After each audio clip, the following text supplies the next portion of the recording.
It's a new dawn, it's a new day. Today I'm doing my own first impressions review on the Royal Enfield Himalayan.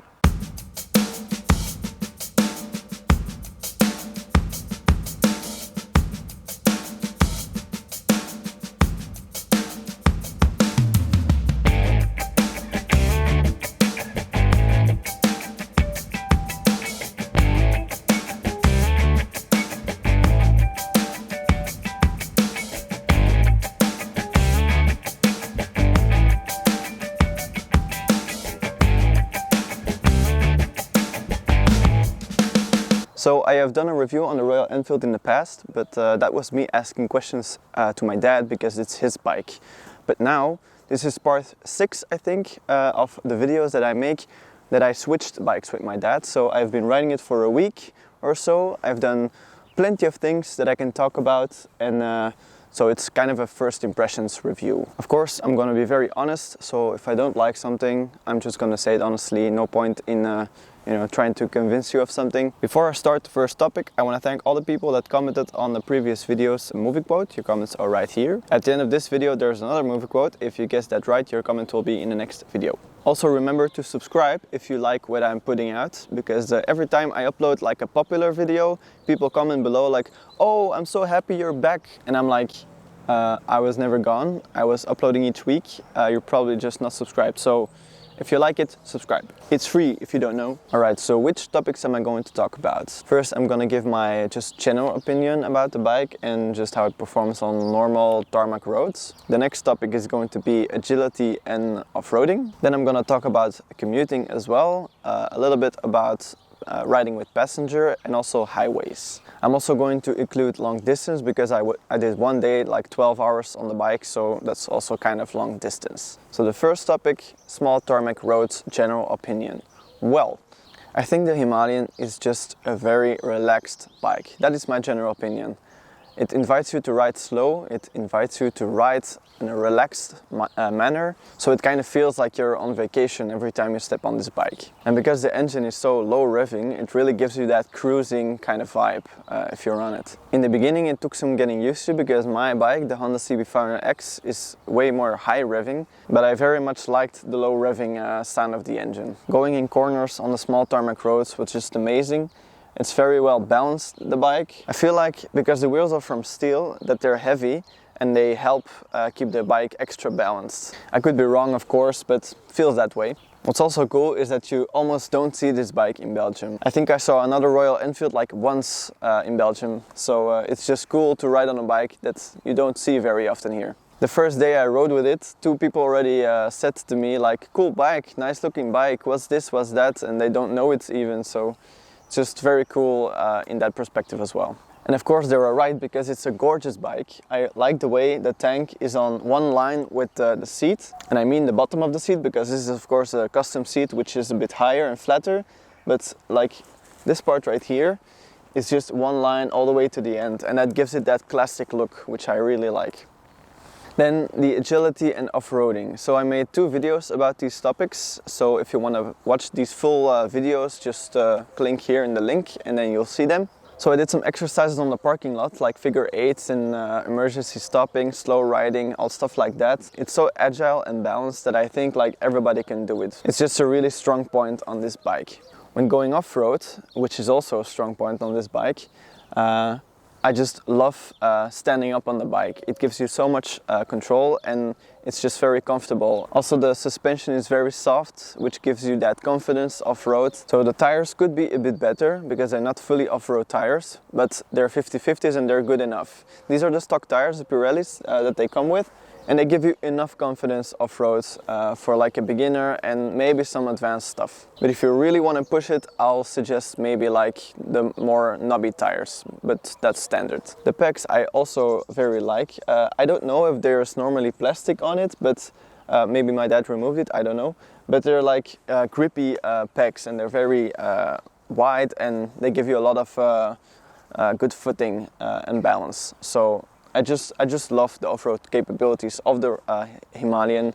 Considering its price, it's just amazing. Something very important not to forget, this bike is a budget bike. It's, what was it again? Like 5,000 euros, so it's not that expensive, which you have to take into consideration when doing a review on it. So just remember that. Then the next thing is commuting. I also made a video about that, so I'll link it here again. First thing I want to say about commuting is the fuel consumption. Fuel consumption is very good. I looked it up. It's like 3.5 liters per 100 kilometers. But when you don't ride highways, it could be much lower. It could be like 3 liters per 100 kilometers, which is just amazing. Which means with a tank capacity of 15 liters, you can ride for about 500 kilometers. Just the commuting aspect and the finances of it, that's great. For riding in traffic, the Royal Enfield has got enough power to keep up with the traffic. I would like a bit more power just to get ahead of people, but it's fine. It's really fine. It takes off faster than most cars do, so that's, in my opinion, all you need. I have to say, on my bike, the CB500X, I'm more inclined to get in front of the line at the traffic lights because I know I'm gonna be able to move quickly. On the Royal Enfield, that's a bit less, I feel. But that could also be because I'm not really used to it yet. I've just been riding for a week. But yeah, again, it's just because of the bike, it invites you to ride slowly, so you're not really inclined to do stuff like that. The next topic is highways. So many people are like, the Himalayan cannot do highways because it can do no more than 100 kilometers an hour. Well, that's not true. It can do more.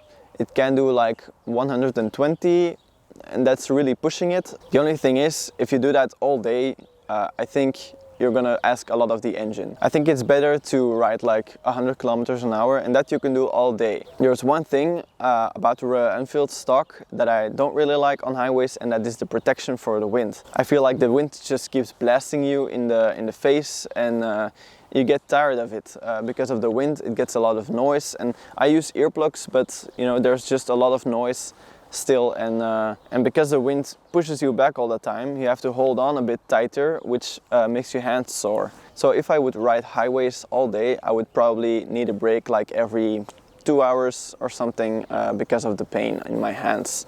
As far as the seat goes, I cannot say anything about the stock seat, unfortunately, because my dad changed it. This seat is very comfortable.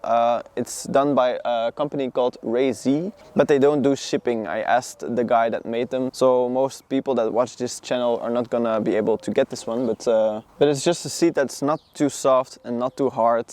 It sits straight, so it's just a comfortable riding seat. The first thing I feel on my bike is my knees and my ankles hurting because of the angle.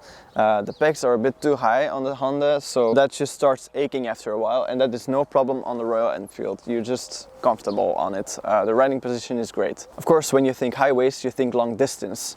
And you cannot think long distance on the Royal Enfield Himalayan without thinking about itchy boots or Norali. So yeah, I think she proved that you can ride long distance with the Royal Enfield without a problem. As long as you maintain it properly, it's gonna be able to do it. I'm not a mechanic, but I've been told that the engine is just really straightforward, and you know, any mechanic could fix it. So that's just a very great thing when you decide to travel the world with the bike.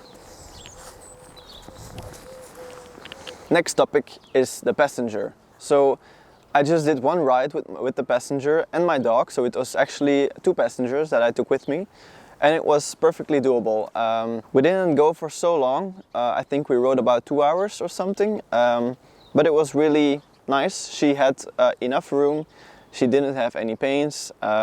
It was great. And then for me, riding with passenger, it was fine. It could do it, but you do notice like a lack of acceleration, stuff like that, because you know, horsepower is not the best thing about the Royal Enfield. It's only got like 25, I think. So yeah, you notice that when riding a passenger. But if you want to do normal riding, it's fine. I would just not suggest the Royal Enfield if you ride with the pillion all the time, or if you want to like travel the world I would not do that on a Royal Enfield. Alright, so to end this video on this beautiful machine, I'm just gonna read some comments. I made a community post asking whether people have any questions on it, so I'm just gonna answer them, and I'm also gonna answer some questions that I got on a previous Royal Enfield review. So first, Kevin de Waal asked maintenance schedule and cost, and how easy it is to get parts dealerships. That is something I have to ask my dad. Alright, so I had a question from somebody that is asking what are the costs on the Himalayan?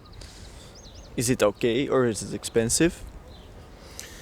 It's a difficult one, because for me it's expensive. but maybe I've just got bad luck with the clutch and with the ball head. Yeah, the ball head. So for me it was expensive, but if you don't have those issues and you just do the oil change, or you can do it yourself, then it won't be expensive. Yeah. But, yeah. So your services were always because something broke, and that's why it was also always so expensive. Yeah. And do you want to share how expensive it was? Expensive. I gotta say that it's a little bit surprising, because when you look online and videos, people always say it's so easy and it's the costs are not so high and it's just a really affordable bike. That's what we said actually the first video we made. It's a very affordable bike. Yeah. The price point is great, but you know, service can be expensive. Yeah. In the first video, all those parts weren't broken yet. Yeah. So now I have a little bit another opinion about it. Yeah. So I think when you stack up the kilometers and when you ride a lot and you ride off-road, things break, and then you'll have more cost, of course. But, but it's no. not. We're not doing hard off-road. Yeah. It's soft off-road. So I won't do hard off-road with it. And I think if you do that even more, things will break. Yeah. So yeah. So don't buy it. Next is the Bike Geek and more. Is the difference between the Himalayan and the CB500X worth the extra money that you have to pay if you decide to go for the Honda CB500X? Well, my opinion is you always have to think, what am I going to do with the thing I buy? So if you want to do a lot of off-road, maybe it's better to buy the Royal Enfield Himalayan. If you want to ride more like with a passenger, or you want to have more acceleration, stuff like that, then you should buy the Honda CB500X for that. So yeah, it all depends on what you do with it. The next one is Salik Ur Rahman. Sorry for mispronouncing your name probably. Does it vibrate upon high revs?